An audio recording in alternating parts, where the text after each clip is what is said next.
जो है जन्मदिन में केक वगैरह काटते ना, वो सब काम किए। अब करने के बाद में शाम को सब लोग आराम से लेट गए। अब मेरे को क्या पता, मैं भी भूल गई कि लाला नहीं आया है खाने, भोजन करने नहीं आया। मैं तो सो गई और मुझे खूब याद है अच्छे से, मैंने सब जितने दरवाजे थे ना सब लॉक किए, एक एक करके ध्यान से, जितनी खिड़की थी सब लॉक कर दी। और आपका लाला नाराज हो गया कि दावत करके मुझे नहीं बुलाया, और ना जाने कैसे मध्य रात्रि में, रात के 12 बजे आधी रात में गए हो, ना जाने कहां से चला गया। सब दरवाजे बंद थे, सब खिड़की लॉक थी, पता नहीं कहां से अंदर घर में प्रवेश कर गया। और अंदर जा करके हम हमारे पतिदेव दोनों विश्राम कर रहे थे। और आपको तो पता है हमारे महाराज, हमारे पति की लंबी लंबी दाढ़ी, इतनी इतनी बड़ी वो दाढ़ी होती ना, इतनी बड़ी बड़ी। तो आपके लाला ने कहा कि हो मेरी चोटी से मेरे पतिदेव की दाढ़ी बांध दी। बस क्यों? क्योंकि इसको मैंने भोजन कर नहीं बुलाया। अब बांध के और निकल गया।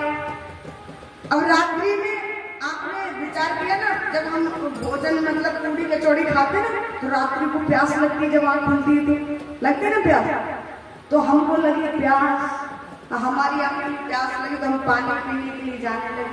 और जैसे पानी पीने के लिए थे चारपाई से, तो महाराज हमारे पति देव की दाढ़ी खींचने लगी।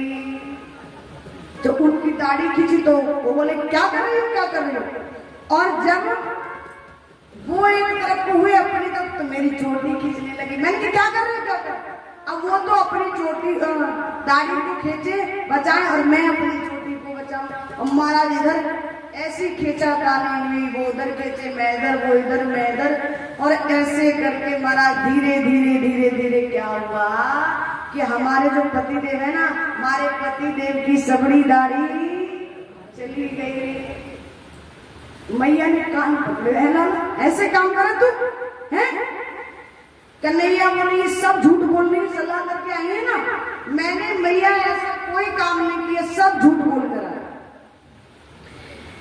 स्वामी सुखदेव जी महाराज कहते, राजा परीक्षित, एक बार ऐसा हुआ कि सच में ही भगवान कन्हैया चोरी करने गए तो पकड़े गए। चोरी करते थे भगवान। एक बार ऐसा हुआ, गोपी बोली कि ये मानता नहीं है ना अपनी मैया के सामने कि मैं चोरी नहीं करता। बोले इस बार इसको रंगे हाथों पकड़ना है, चोरी करता होगा तभी पकड़ लेंगे और इसकी मैया को दिखाएंगे। तो गोपी ने क्या किया, पहले से ही साजिश कर ली।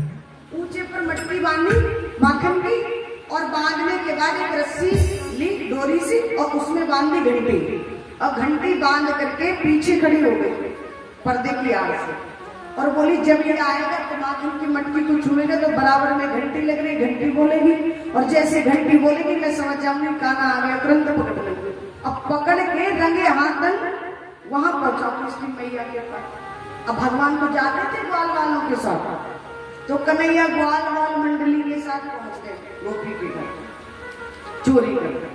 अब देखा तो इतनी नीचे पर मटकी, वैसे नीचे रख देती थी ना मैया, और गोपी आज तो नीचे बांधा। भगवान बड़े चतुर थे, सबसे नीचे स्वयं लग गए, एक के ऊपर एक, एक के ऊपर एक, इस प्रकार से यूं बनते गए और एक के ऊपर एक चढ़ता गया। और बारी बारी से सबने माखन खाया, पर घंटी जो घंटी लगी थी वो नहीं बोली।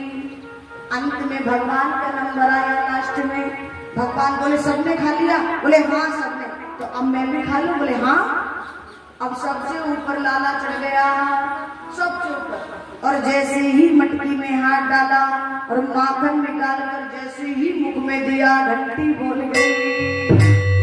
और जैसे ही महाराज घंटी बोली, भगवान कन्हैया को तुरंत गोपी दौड़ कर आई। लाला आज नहीं छोड़ूंगी तुमको, है तू कहता है ना मैया के सामने जाकर मैं चोरी नहीं करता, आज तो तेरे रंगे हाथ है ना, आज रंगे हाथों पकड़ा है, आज तो मैया के पास